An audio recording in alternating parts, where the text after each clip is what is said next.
I didn't grow up in a society that talks about race, the color of your skin. It's all about ethnicity, where you came from. You could move from Lagos to Ibadan to Kaduna, the northern part of Nigeria. Nobody will question about your color of your skin, but it's not all about ethnicities. But coming here, it was something completely different for me as an immigrant and for so many people who are also immigrant. If you look at the African immigrants, mostly, most of us goes to school. We study, we did a lot of all these other things, thinking that we're going to reach above somewhere. But, you are not just face institutionalized racism about Black and white. You also face racist biases from other people of color. Yeah. Who looked at you and tell you that you don't really belong here. So as an African, I'm not just, facing the challenges of biases, racism, which is institutionalized racism in terms of, this is how this institution was built on the idea that white supremacists continue to be the power to be. But then as an immigrant, you also face the challenges from other minorities who looks at you as others. Born and raised in the motherland, chasing a better life, story of an immigrant. Concrete pastures. Concrete pastures. Hello, family. Welcome back to Concrete Pastures. I am Nancy Mulemwasisi, and this episode is sponsored by BetterHelp. Thank you so much for tuning in, and to all of our new listeners, welcome to the family of your fellow immigrants, your fellow dreamers. We inspire each other through our stories.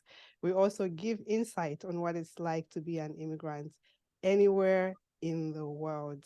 We discuss issues that are important to us in the diaspora, and we also celebrate the joys, the laughs, and the bravery that being an immigrant or dreamer brings. On today's episode, I am super excited. I am a student of our next guest, and I'm so grateful to Dr. Bukari for introducing us. And I'm just I'm here to learn from her. So buckle up. Let's go on this journey together as she goes through her journey. I cannot wait to hear her whole story. Let's meet a little bit of our guest. Her name is Miss Kemi Seriki. Hopefully I'm pronouncing the last name right. She is a Nigerian immigrant from Yoruba ethnic diversity. As a typical, story of all of us immigrants in America, she migrated to the United States for a better life in the early 1980s. She since gotten and completed her master's degree, and she's a proud mama of 2 adult children. She is a blogger, and on many issues that she writes on focus on the life of African immigrants. In 2017, Ms. Seriki launched Pánsá Pánsá Forum to start a conversation about the first and the second generations of African immigrant children growing up in the American society. As many may know, African community is often divided along the lines of countries of origin, religion, and ethnic background. Ms. Seriki believes that education does not end after graduation and that one needs continuous engagement in self-education. I completely agree. As an avid reader of various interests, she enjoys reading scholarly publication on numerous discussions, including mental health, race relations in America, and African American history. She also participates in various conferences in the community on race in America and white privilege, social justice, gender inequality, and African Forum focus on African issues. Welcome. Wow, thank you for having me. I really appreciate you inviting me to your platform, and I hope we continue to work together from here on. Oh, for sure. You stuck with me. I'm sorry for you, but you are stuck with me. I'm just grateful for Dr. Bukhari. It's just like, you don't know Pánsá Pánsá. I'm like, what? What do you mean? I was Googling while on the phone, me and him. I was like, wait, let me look around. It's like, you need to connect. I was like, okay, right away. So Thank you. welcome. How are Thank you? you. Fine, thank you. So I said I have to take today, no matter what, and have a talk and chat with you and see how Yeah. everything goes. No, You know. I'm so excited to have you on. And as we start, we always start from your origin country. How was life in Nigeria before you moved to the US? Well, when I was back home, actually, I was living with my mom. It was around that time in the 80s that I just graduated from high school. So immediately after high school, I had the opportunity to come to the US to come and study. And when I came to this country, Yeah. at that time in 1982, actually, Nigerian money has much more better value Oh, than dollars. wow. Nigerian naira was equal to $2 because our economy was so successful. We had oil. US actually begging people to come to the United States. So most of us that came around that time, most of the time was just to go to school and go back home. Wow. We're not thinking of actually staying because we felt like, what, let me just go and do my study and, go back home and see what I can do.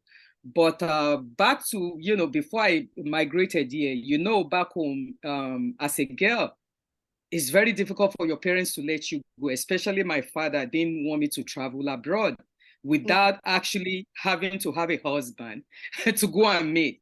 Because at that time, many parents didn't believe. My father was like, you can't go to the United States by yourself, even though I had a brother here at that time. And, so many people that I grew up with in Lagos, where I was born, were also here. But he didn't believe that a young girl like me, just graduating high school, should come to United States and come and study without having a husband, because they are quote unquote what you could be doing is like, maybe you might be sleeping around with different men and, all that stuff, because it's only male child that they feel like, they approve for them to travel abroad without being worried about them.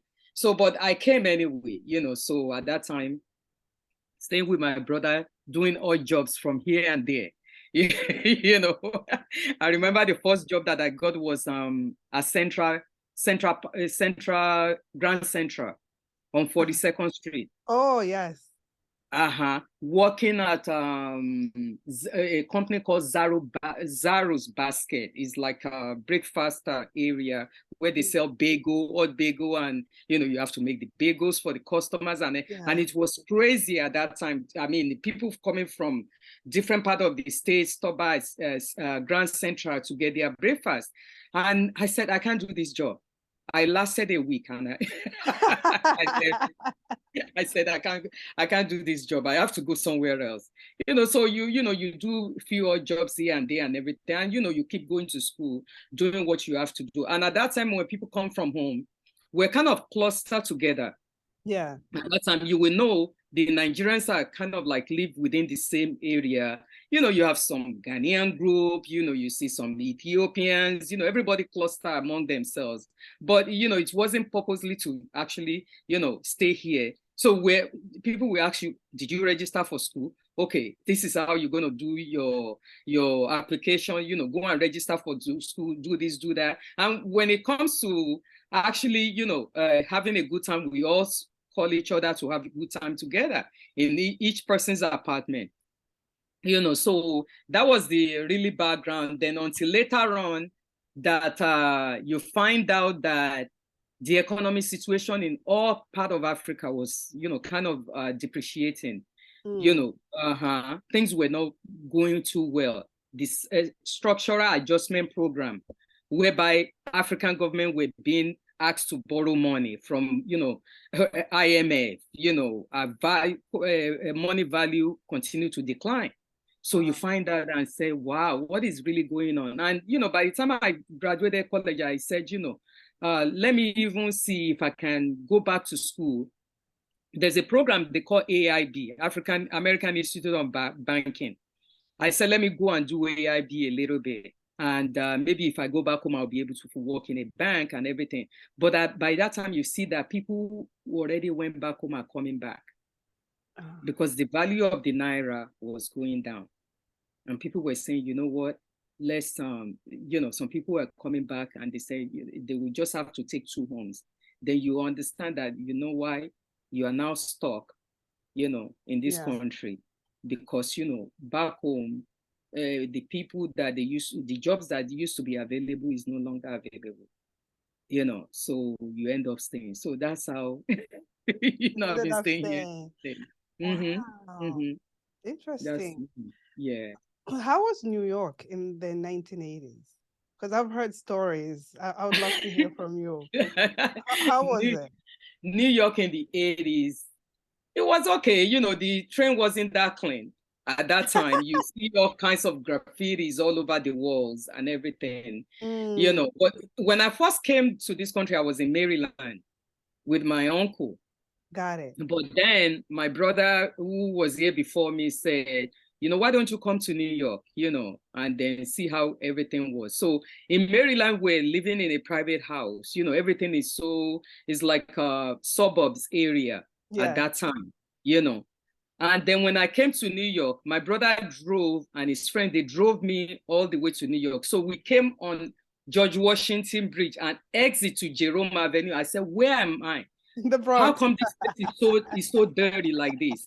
You see the walls and everything. I said, wow, what is going on here? But at that time, you find there's more connection to the community, whether you African Americans, you from the Caribbean or Latino, there's much more of a connection. But at that time, it wasn't too much of a crime like this, that is going on, right now that they have level of gang violence, gang affiliations and all that stuff. So it was much more, things were more calm at that time compared to now.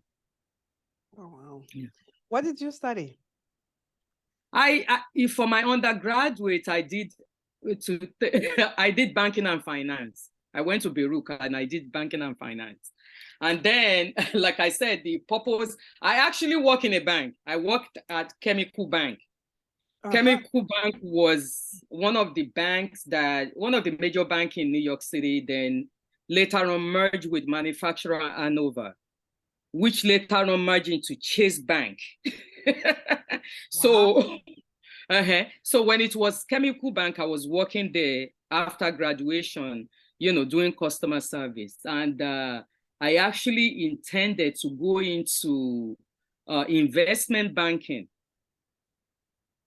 But then when people see you that, you have an accent, you're a Black person. I remember the branch I was working at that time was on 90th Street on Broadway. That was the branch I was working as a customer service rep.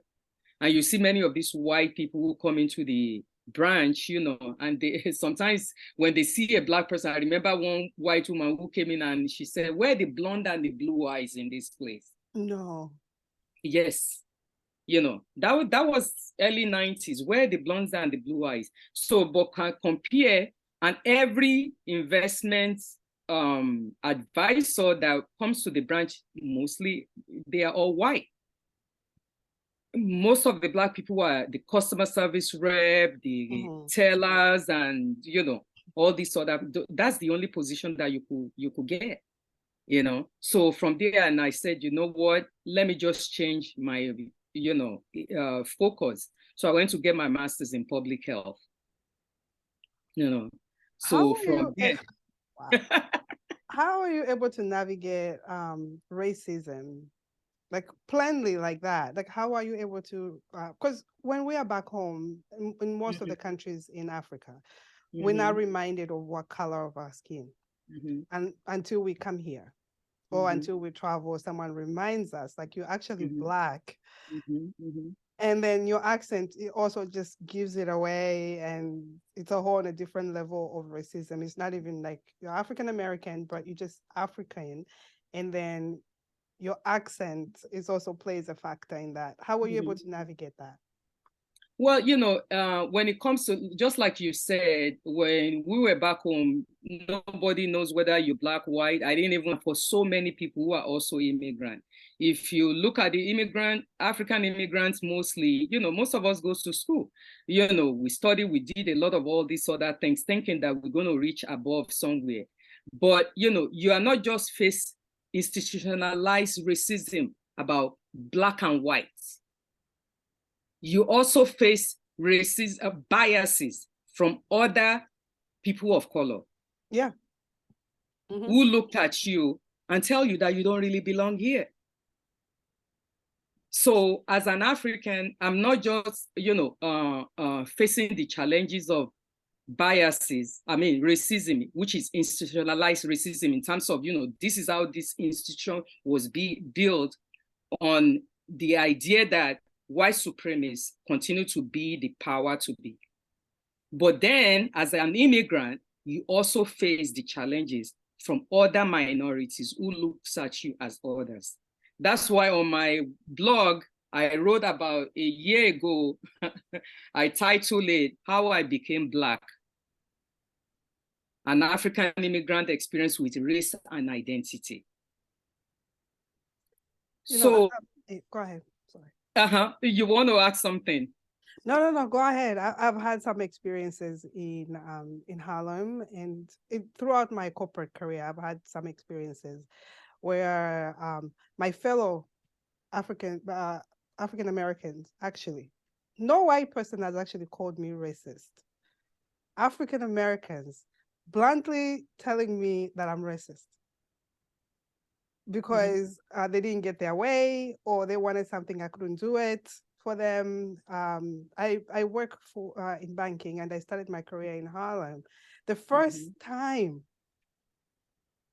the gentleman that was in front of me at my window when I was a teller calling me a racist, I kind of like back because I didn't think of it as I was just like shocked.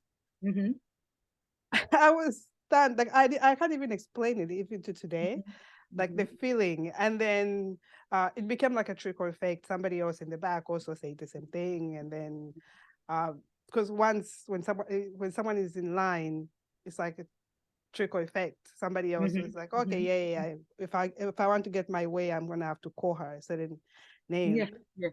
And then years later, I think it was last year, someone was having challenges taking out money at the ATM. I go to help them. African American man. And he first says that the ATM is racist. It picks and chooses. So I'm like, okay, there's something wrong here. So I said, it's the machine. It doesn't really know who's taking out money. I'm trying to explain, but I shouldn't even have gone that further. I realized later, I was like, there was no need for me to even explain that the machine couldn't. But then he turns around and asks, I think you are also racist because you are not, you telling me that this is not racist. So that also, I couldn't get used to that. Yeah, it's really mind-boggling, and it's really sad. And like I was saying, as an immigrant, when you come to this country, nobody called you aside and said, this is racial, you understand the issue of white privilege and the issue of racism in the country. Yes. But it's not as an African, you go to certain school, somebody pull you aside and said, you're going to experience this thing. This is the sign of racism that you have to go through. Okay, but you learn along the way. So even going to college, when I took classes in Black Studies, that I took, the class that I took in Black Studies only taught me about slavery, about Jim Crow, about, all these stuff, civil rights movement, then after that, everything is fine. That was what we were taught academically in college when you take classes in Black studies. But then to learn about issue of race and realizing the, to give you certain example of what it is to experience racism, because as an immigrant, you might be experiencing it, you don't even know that was what you were experiencing because it's not part of, your upbringing or, your experience as an immigrant. You only have immigrants experience, you don't have Black experience, So you tend to, just, go with the flow. Yeah. And you wouldn't know that that's what because there's other microaggression that comes into play and is directed towards you. And you're never going to know that that's what you're experiencing. So for me, after, during college, and intermingling, because I tend to diversify my friend groups, when I finally decide to stay in this country, whereby I have many African Americans, co-workers. I have, people from the Caribbean who are my co-workers, the Latino who are also my co-workers. And, they actually exposed me to books. And one thing about me, when I'm interested in something, I continue to dig in. I read, I pick it up. Okay, I go to different lectures. I don't even mind paying money to go to lecture, just to go and listen, to what they have to share during the conversation. So that's how I became much more aware of the issue of race and continuous the way this system is built, even in educational system, even in corporate world, corporate America, even within the city government in itself, because all those things will not be introduced to you in school. And it actually make me to become much more aware that I'm not just being discriminated against because of my skin color. I'm also being discriminated against because of the country of my origin, because I'm a female. Okay, all those things. If you're a Muslim, that's another layer that comes into play. Yeah. So a lot of things that you experience, like that, and then shedding over to our children who were born here. As an immigrant parent, you have your 2 children, you're never going to tell them how they have to navigate through the system as a Black person. I didn't know African American talks to their kids about code switching. This is how you conduct yourself when you're around white people.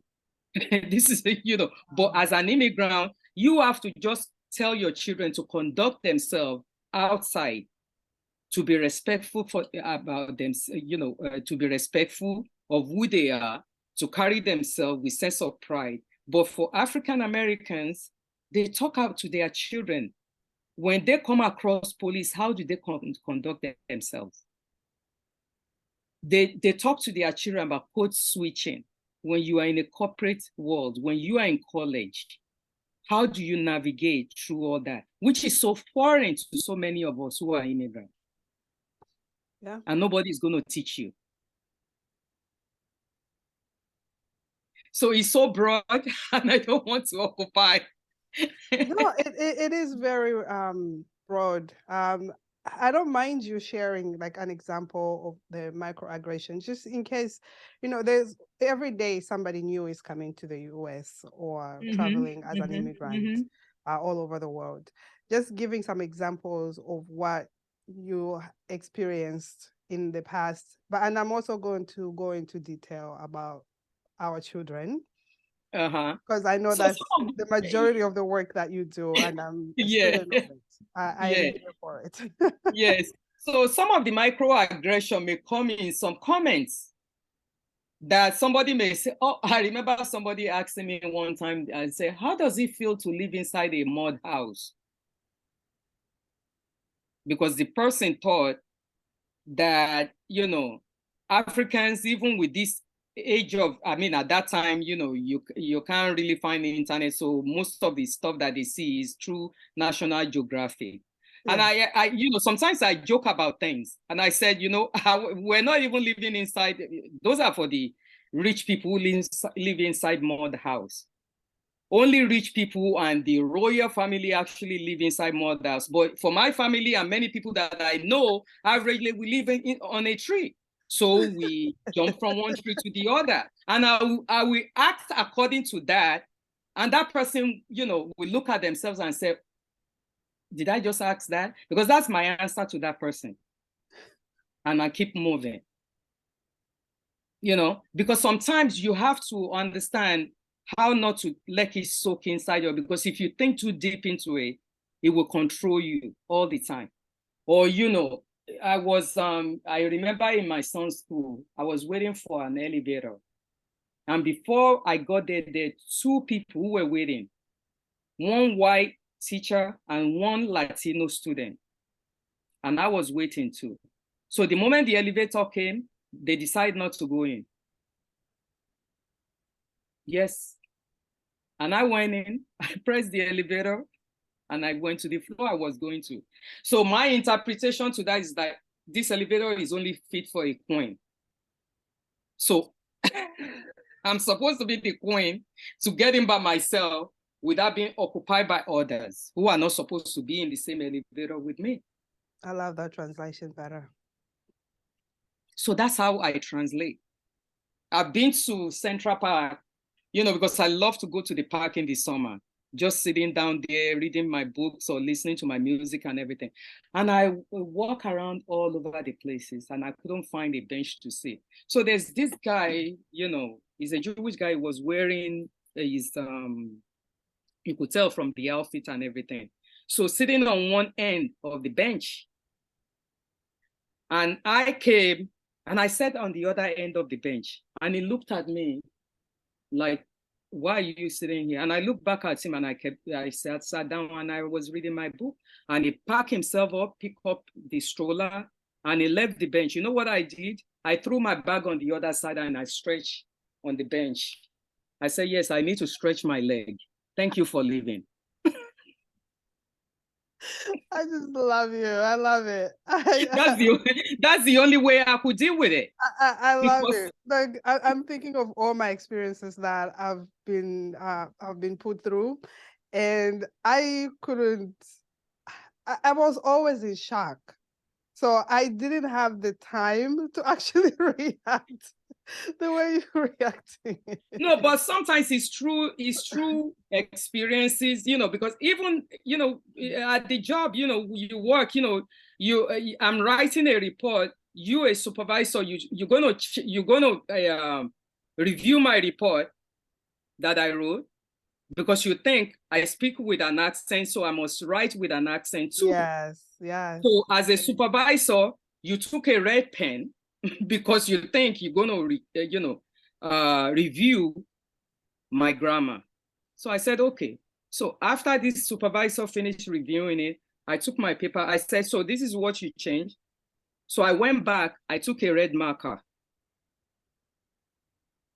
and I changed everything back to what I wrote before. And I brought a dictionary to him, as well as structured sentence. I said, do you make sense to this kind of sentence? I said, so next time, do not change what I write. Yeah, big. Because I even though we're colonized by the British, okay, I write Queen English. Yeah. Okay, so this is microaggression that you will face. And in many of my experiences, only when I'm around the white people, you might, I mean, there's so many of them that my children, the school they went to is mostly, occupied by many whites, but, it's something that, certain things will happen, certain things will be said, but it's not as much as what I experienced from other people of color. Being an immigrant can be hard. Having been away from my home country for over 20 years has allowed me to experience these hardships firsthand. Throughout my journey, I've had a lot of challenges that were hard to bear. Juggling adjustment to a new country, obtaining my immigration papers, getting married, having children, establishing my career, and finding time for myself. Even though I've always had faith, I also relied on therapy, which gave me the tools to cope with the issues life brought me.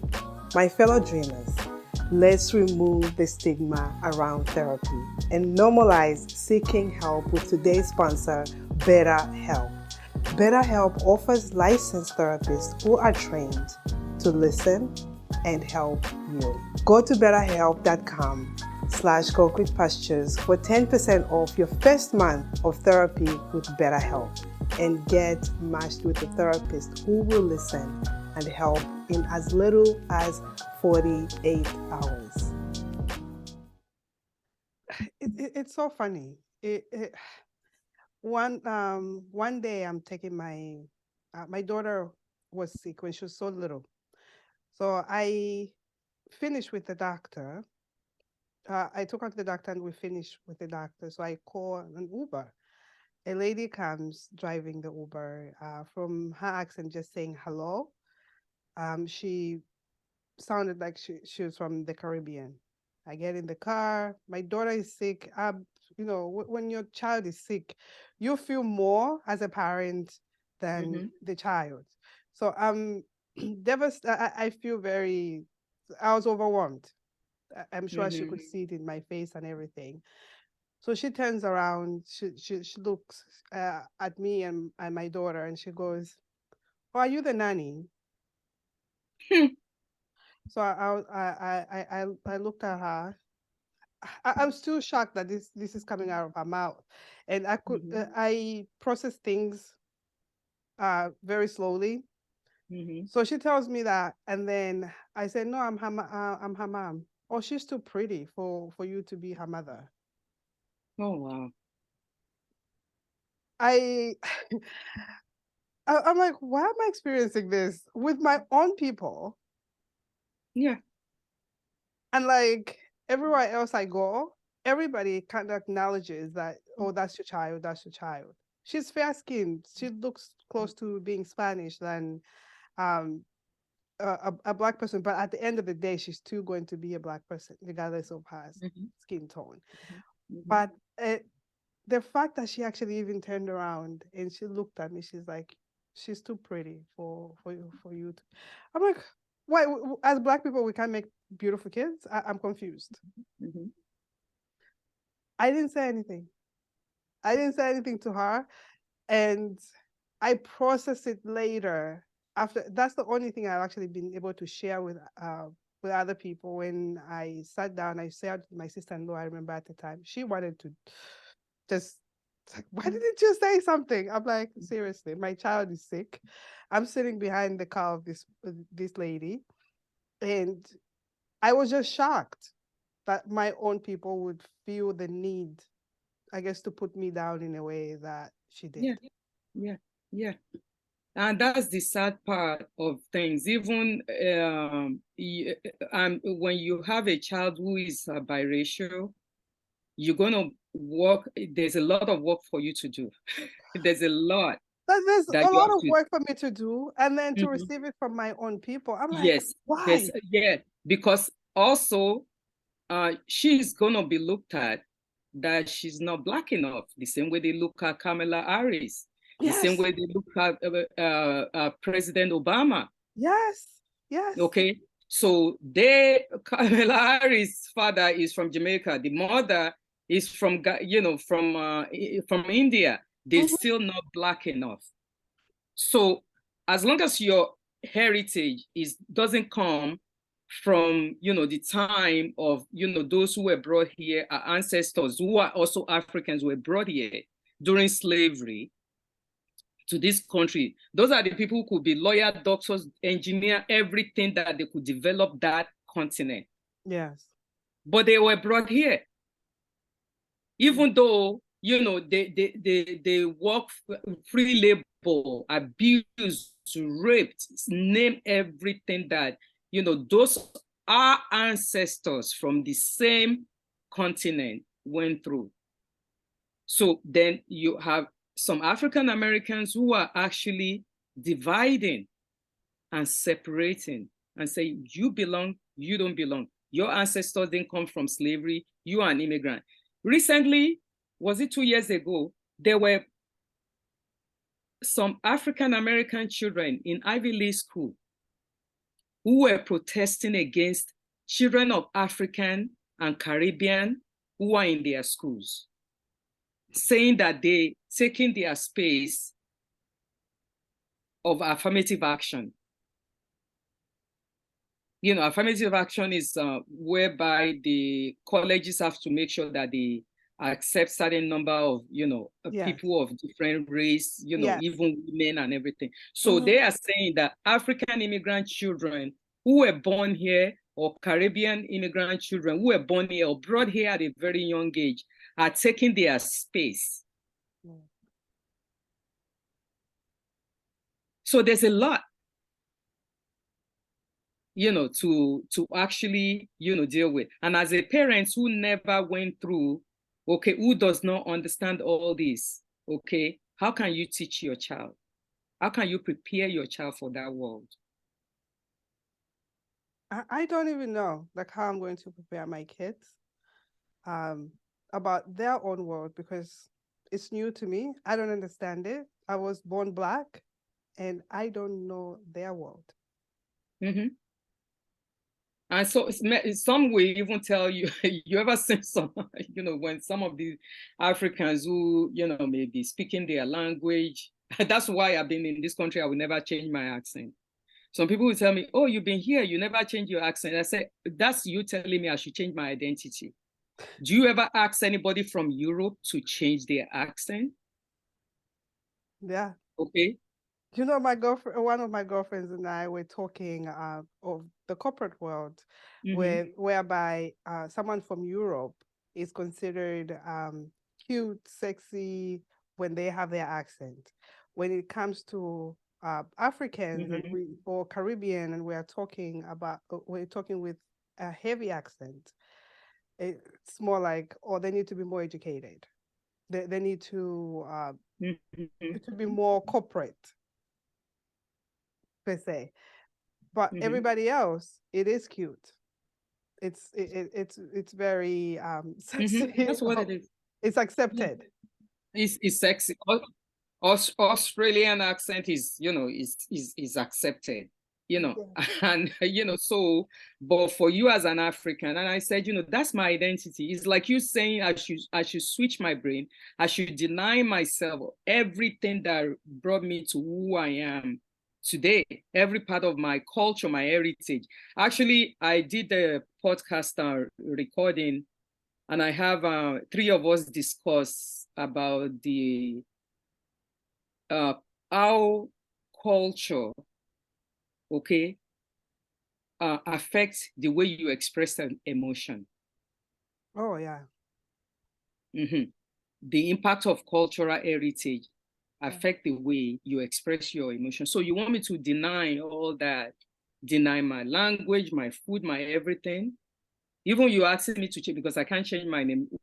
Even many of our children who were born here, they have to bear their fat, even though you might call them Stephanie, you might call them John, but they still have African last name. They might not have an accent, but somebody could look it up and say, this is one of the African children, and tell them, you know what, this ones don't belong here. Jeez. I know the majority of your work that you do, that I'm a fan of, I'm a student of, is bonding the parents and the children that we are raising here in America. How the conversations that you've had on your platform, on your space, are so needed. They are so important to all of us. I would encourage anybody who's listening and watching to go to Pánsá Pánsá podcast and listen to the conversation of the children, the conversation of the parents. From your experience raising your children here, what advice would you give us in navigating this journey of understanding our children's perspective and our children understanding us? Yeah, it's not something easy, like I said, when it comes to, raising the children in this country, because we as an immigrant, we only know how we were raised. We only know from our own culture, from the experience that we had from our individual countries. When you look at the Asian community, it's no different from African immigrant community. When you look at, Latino community, is no different from African immigrant community in terms of understanding that the cultural background that we possess is what we use in raising our children, is what we know on how to raise our children on, is what our own parents passed down to us. That's what we understand. But in this country, it's completely different. This is a country where parents have to understand that we need to create a dialogue. We need to allow dialogue between parents and the children. We need to have create a family dynamics whereby children will be free to, have conversation with us. We all grew up back home whereby parents only give direction, tell you what to do. You cannot actually have a feedback or what you think about the process or have your own separate opinion than what your parents is actually telling you to do. But in this country, it's completely different. So it's a place where we have to have that open dialogue, that open space with our children. I started the podcast in 2000, as I first started, community conversation in 2017, whereby I had many of our children from diverse background as panelists to come and talk about their struggle, what it is to grow up in this country. Mm-hmm. Because like I've been saying, in terms of understanding that as an African, we only have immigrant experience, we don't have Black experience. We could tell these children, we want you to go to school, be a doctor, lawyer, engineer, but then they have to face the whole society in itself. And if I am not prepared as a parent to understand the dynamics of this society, there's no way of me being able to advise them. I could be a parent who went to school and studied. I could have a PhD. I could have all these degrees behind my back, behind my name. But then there's another dynamics that comes with raising these children in this country as an African, as an immigrant. So first is to create open dialogue, to be able to allow our children to express themselves, to learn to listen to their perspectives. Because without that, it's gonna, then they will seek other people on the outside that they could talk to. Because back home, you and I growing up back home, I don't care whether you are from East Africa, West Africa, South Africa, there's a similarity in the culture. Yes. If your parents, discipline you or they say something, you go and tell your friend, they say, oh, it happens to me too. So it's a collective value system that, we have back home. But here, your value system, your religion, your everything that you think you have that is unique is within your household. The next door neighbor have something completely different. Mm-hmm. Okay? Whether you are in the neighborhood of minority, they have something completely different from what you have. You might be one of those parents that you tell your children, listen, when you come home, you have to do your own work, you have to do A, B, C, and D, and then go to bed. Another parent's household may be completely different. The way they establish rules in their house. And those are the kids that your children will be with most of the time of the day. And you pray and hope that they intermingle with the right set of people. But when we have that open dialogue, when a child is going through something, they will be able to feel free to approach us and talk to us about it. So back to when I used to have the dialogue within the community, the youngest I ever had was a 19-year-old person. Most of them were old. And, most of the people as audience were fellow first or second generation, as well as some parents. And when many of the people were listening to the conversation, they couldn't believe it. Some of them couldn't believe that their children of Africa are feeling this way towards their parents. Many parents who were present, they understand. And some they push back. Usually when I have those forums, I'm always behind the children. I say what you have to say. If those parents want to argue with me, I will be the one to confront, let them confront me. Yeah. But what I always preach to so many of our children is, be respectful when you're expressing your, whatever you're going through. Because one of the key part of our culture that we cannot deny is respect for parents and the elders. 100%. So even though you want to, talk about, what you may be going through, or you want to, present something to your parents or elders of the community, present it in a respectful manner, So it's a lot as parents. We also come from culture where we don't believe in getting our children involved in extracurriculum activities, whereby it's all about academics. But in this country, it's completely different. We have to find out in order to occupy their time too. In order to occupy their time. After school, what other activities can I put my children into? To engage them, to intermingle with children who share almost the same ideas, So it's a whole lot that I could, talk about, And we have to educate ourselves about issue of race in America.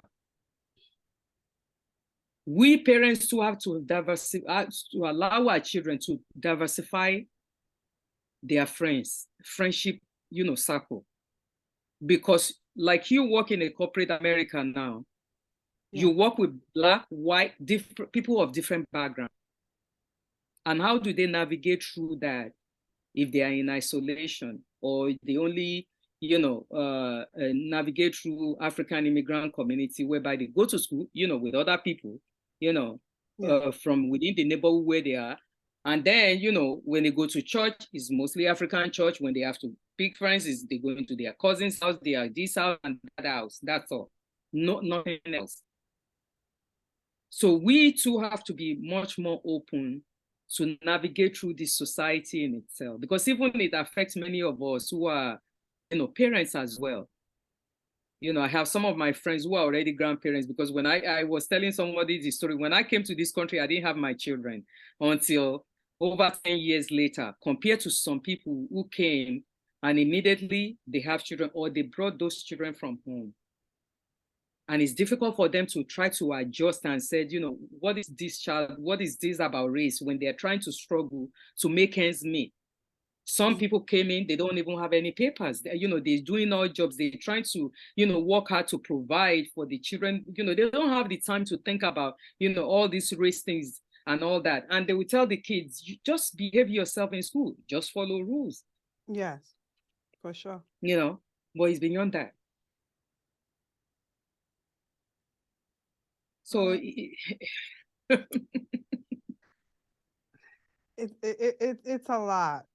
It is a lot for us parents as immigrants, because like we were saying before, we not only navigating our fellow African Americans or our fellow race, and then we have to be able to have those conversations with our children about being Black, about being an immigrant, or a child of an immigrant, on how you should behave. It just brings it to a whole different level. I truly wanted to have this conversation with you because a lot of us come here and start building a life, start to have children. And I love what you said on the conversation you had with Jamal, that some of us, we are still visitors. We still consider ourselves as visiting. Meanwhile, you've been here 10, 20 years. When does that end? As to feeling like this is your home for now and behaving like this is your home, and start really having those deep conversations with your children.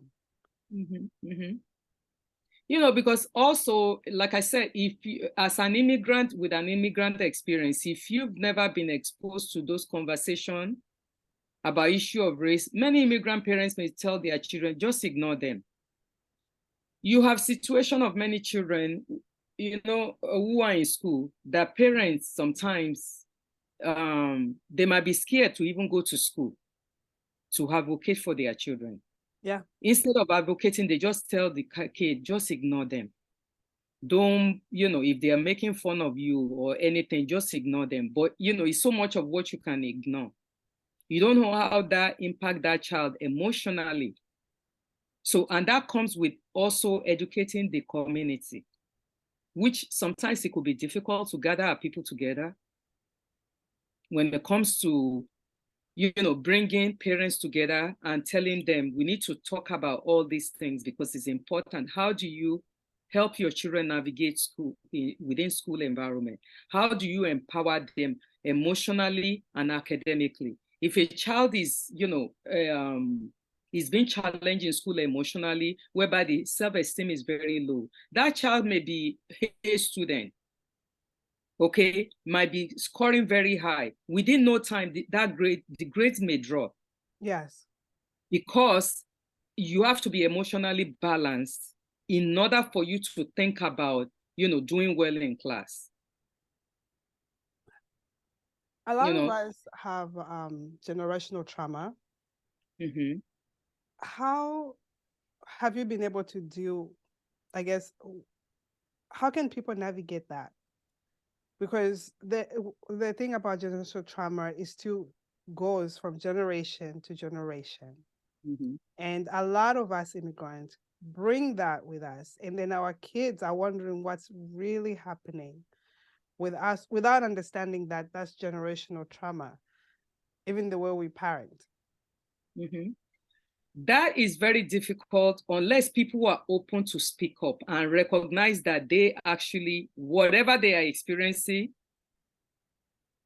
emotionally or their PTSD, you know, whatever it is that they experience, you know, generational trauma, that they need to deal with it. If you recognize it, then you could say, I'm going to seek help. I'm going to seek, you know, therapy. I'm going to, you know, have to talk to somebody. Yes. But when you are dealing with majority of the people who does not consider that to be even traumatic. Yeah. But they look at it that is their upbringing. That's why you see some African parents may say, oh, you think what you went through before was a big deal? You don't know what I went through when I was back home. There were friends that I have that, just a quick story, that their niece was complaining about the parents to them, to the, you know, to this family member. And instead of them acknowledging what this young girl was saying, what they said was, well, you know, you are in America, you don't have to go out and fetch water. You don't have to go and, you know, do a lot of all these things that we were doing back home, okay? Everything you turn on, the light is on for you. You do this, everything is there for you. So what are you complaining about? And thank God I was there at that time, and I was able to stop them in their track. And I said, you are talking about that experience, but you did it in an environment that is so common, you know, behavior. I mean, common way of life back home. What this child is dealing with is different from what you were dealing with back home. When you were back home, you were not dealing with issue of being bullied in school. Even if you're being bullied in school back home, parents call each other and they resolve everything. Because if your child is being bullied back home or being beaten up by somebody in front of us, even many adults within the community will separate them from fighting. Yeah. And if they continue to fight, you could actually go and ask that person and say, who is the parents of this child who continue to taunt my child? Yes, for okay, sure. Somebody will point where that parents of that child is, and you could easily approach them and resolve the problem. But here is completely different. This is what I had to bring up to these two aunts who are, dismissing this child's issue.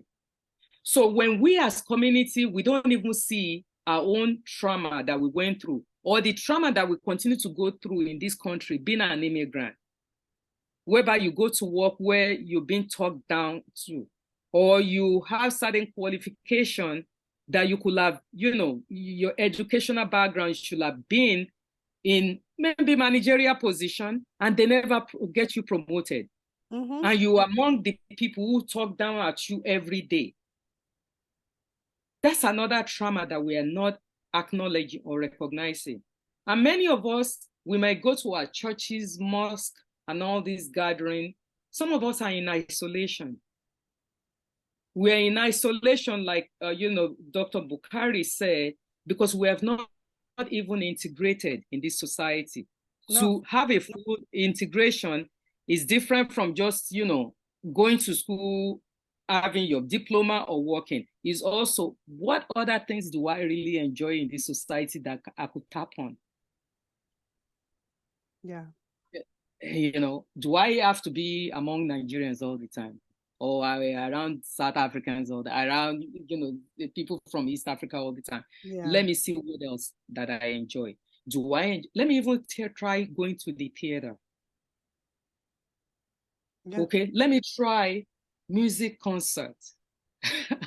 I've been to, there's a musician from Nigeria. Since I've been in this country, they come, they play, at Central Park, you have, major musicians, Sonny Ade, when Fela was alive, used to play. I go. But when you go to those concerts, instead of you seeing more Nigerians, more Africans, you see mostly white people. Yes. Yeah. Okay. I remember going to Angelique concert, and it was mostly white people. Yeah, I went there at Central Park, I think about a few years ago that she came and played. Okay. Yeah. I went there, it was mostly white people. Okay. So when do we also break away from our shell and see what it is that we could, tap into instead of living in isolation ourselves? So it's the recognition that needs to take place. But in many cases, a lot of our people don't really, switch to that recognition to say, you know what, I think I'm having problem with this emotion. Let me, like you said, intergenerational trauma. I think what I'm feeling is what I felt growing up back home. Let me seek therapy. Let me look for somebody who I could talk to, so that whatever that I went through won't be shedding over to my children. Well said. So with this show, I really needed to find things or services that provide healing in our journey as immigrants because of what I've gone through myself. It lives so much in you. Just being an immigrant, going through the immigration system, and then going through the world of corporate world, and also racism without knowing it's racism sometimes. A lot of the times I've experienced racism. Now that I go, I think about it, and even me just talking to you, there were so many instances that I didn't really recognize that I was being racially profiled sometimes. And it's so many occasions. So when I sit down and just think about what I've gone through, I needed to bring some type of service, which is better help. And for anybody who's listening, we do have better help with this platform. And you can talk to somebody who will listen and actually help you. Because a lot of us, as much as we want to talk to our communities, as much as we want to talk to one another, we all have issues. And a lot of our people minimize how we feel. Because when you go through trauma, for everybody, trauma is different levels. Somebody has to, I guess, hit you against the wall and everything is visible that, you were swollen and they're like, oh yes, she's been beat up. But they also forget that there's also verbal abuse. They also forget that there's trauma from your parents, maybe the way you were raised, or trauma from your employment, from your employer, being talked down to you, being discriminated against because whatever. So having better help, I hope for somebody who's listening, they can utilize it. It's a service that's being provided for us. If you're someone out there that needs to speak to someone, take advantage of it. You 10% off of your first month. Try it out. Talk to someone that's going to help you. I am so grateful for the service that you do and the work that you're doing for us in the community. Your forum, your blog itself, I had to stop myself because I just kept going and reading and reading. Your writing is amazing. Thank you. The reviews that you have on the books that you are reviewing, amazing. Amazing. Thank you. Anything else that might have not asked you that you would like to share with our communities? Yeah, I just want us as an African immigrant that we need to understand that collectively we need to come together as one. Because when you look at the Latino, they have diversity. Yeah. Of the Latino, they have, Puerto Rican, Dominican, Mexicans, name it, But when they pull together as one. So that because, that's the way to move forward in this country, collectively. And the same thing with the Asians, they move together as one when they want certain changes to take place in their community. So we as African immigrants, we need to collectively move together as one. No matter what religious background or the country someone came from. Because nobody cares whether you're a Nigerian or you are Ghanaian or you are from Zambia, Zimbabwe, all they see is an African. Yeah. So we need to understand that collectively we need to bring ourselves together, okay, reach out to one another and see how we can help one another. Because, even with many of our children who were born here, brought here at a very young age, many of them are in different area of specialties. Like you talk about better health, in terms of the therapy. Many of them who are in that area come back to the community. Yeah. And, educate people about the importance of therapy. You have so many of our family that parents may not understand that this child is going through mental health crisis. So how can a taboo to talk about? Yes, it's a taboo. So when you, as a child of an immigrant, you are in that area, you are in that field, why can't you approach your community? And don't limit yourself only to Nigerians, only to, Ghanaians, only to all these other groups. And, open it up and come to and educate parents about mental health awareness, about how to understand that, okay, this child needs help. How can I get help for that child?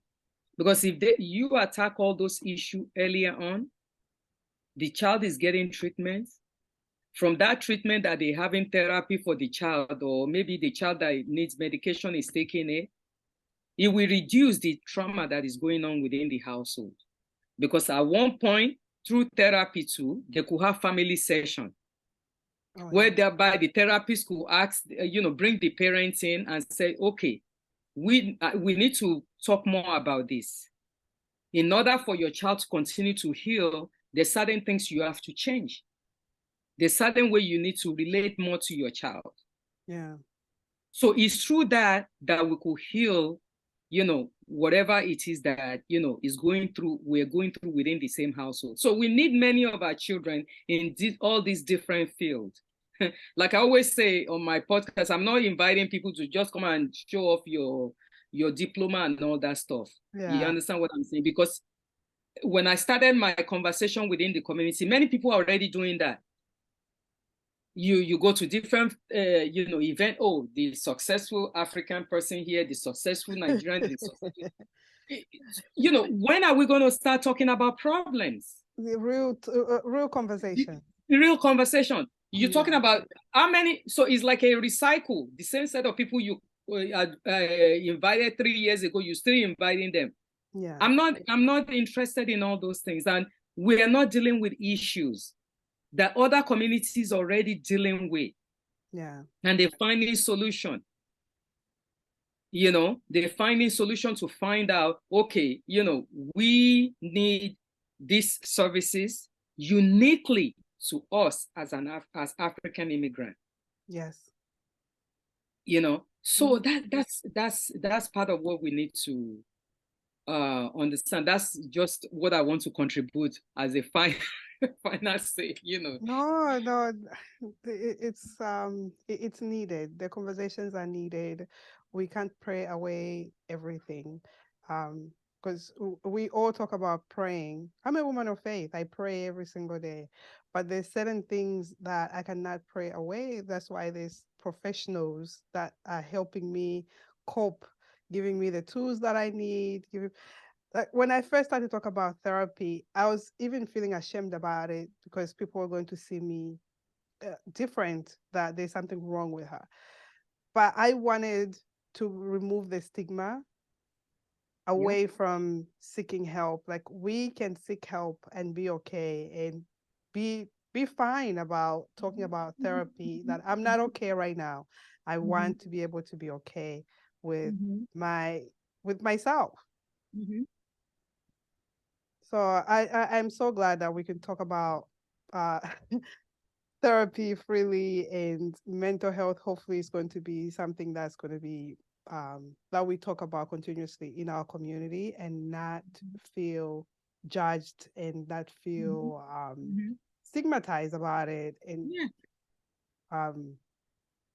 so I am so glad that we are able to talk about it. We have to, we have to actually, even some of the children or kids from different background who are so-called unquote, they are doing well. Okay, they're doing well, they're going to work and everything, but there's so many other things that they're going through. So by them seeking help, seeking therapy, there's nothing is confidential. Yeah. Okay, compared to talking to your pastor or your imam, who is going to spread, may talk to other people about, whatever, and they are not experts in that field. That's true. Even among the same thing happens among the minority community here, African American, other people of color, whereby they think seeking therapy is a taboo. But now they're training even clergy, pastors to understand that this is beyond prayer. You could pray with that person, but they need professional help in order for them to heal.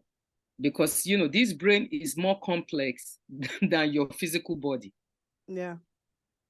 So, and it needs help. It's for us to seek that help for our people, So thank you so much. No problem. What motivates you? What gets you up to do all of this amazing work for all of us? Well, what motivates me, I was saying, I was telling someone about 15 years ago, I started going to the gym because, I can't miss my gym Monday through Thursday. Nice. Before going to, going to work, I get up, I go to the gym, do my workout and everything, and I come back home. But what actually, and for me doing that, actually put my mind in the right space. Yes. It puts my mind in the right space. And what also motivates me is also seeing the betterment of humanity of others. Mm-hmm. Okay, looking at individual, each one of us that, we could do better. We could give the best, because what motivates me is when I see some people doing well, when I see community thriving, when I see our children growing, not only, materially, but also emotionally, also, okay, intellectually, that they're growing, they have connection with other human beings, and saying that, you know what, I connect with you, you connect with me. All those things keep me going, to see the humanity in other people, to say that we could do better, we will help each other out. Because we have some people here whereby they strive to, I want to reach certain goal, I want to make certain salary, somebody is always making more than another person. Yes. And somebody is always making less. But the most important thing is that within you, the satisfaction, living a life of good enough. I love that. Good enough life, that, you know what, my life is good enough. And trying to extend that to other people, and extend my hand, whoever needs help as much as I can. Love it. I love it. Pánsá Pánsá. How can people listen to Pánsá Pánsá? How can we find you? How can we support you? Well, Pánsá Pánsá is on everywhere you listen to podcasts.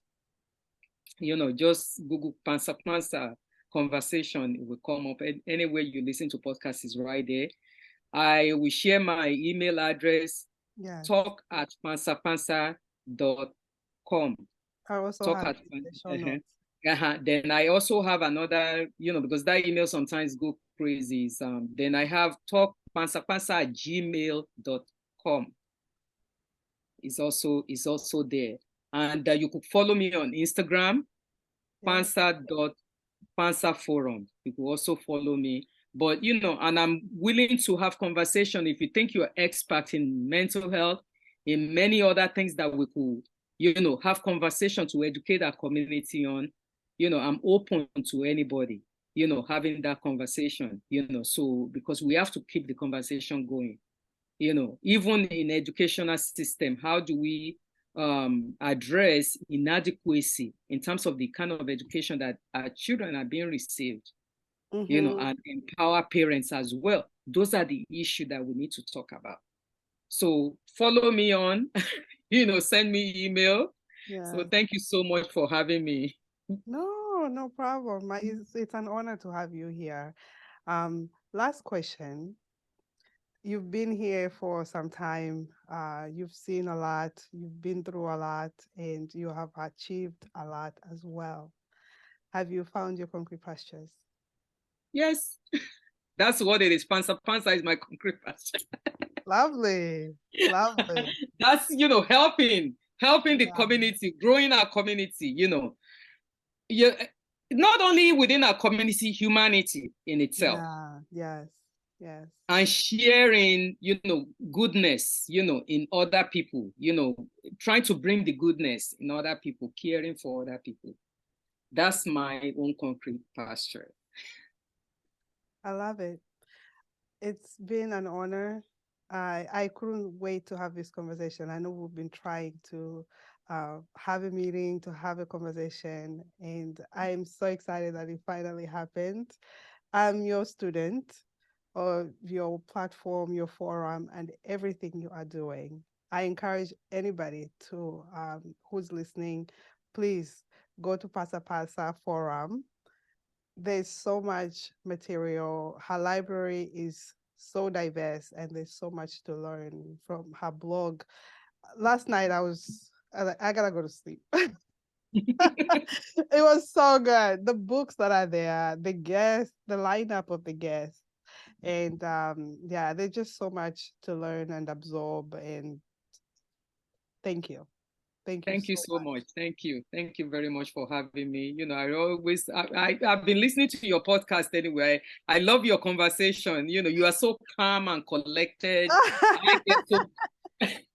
I get so loud sometimes. I get so, but you're so calm, the way you have your conversation. I love the guests that you have on your shows, and I'll continue to listen to you as well. Thank you so much. I'm always, we learn from one another. I'm also learning from you as well. So thank you for the job you're doing, and being a parent, raising children by yourself and doing all this other stuff. And I'm here. Let me know. You understand me? Mine is grown. I could wrap yours on my waist on this side and put another one on my waist on the other side. Yes, no, definitely. Thank you so much. It's such a huge compliment, and you're right here. You are in New York. I'm so grateful that you are in New York. I'll just drive to your house. Yeah, I'll just take the train or drive to your house. It's right there. So I appreciate you for being here. Yeah, thank you. Thank you. Oh.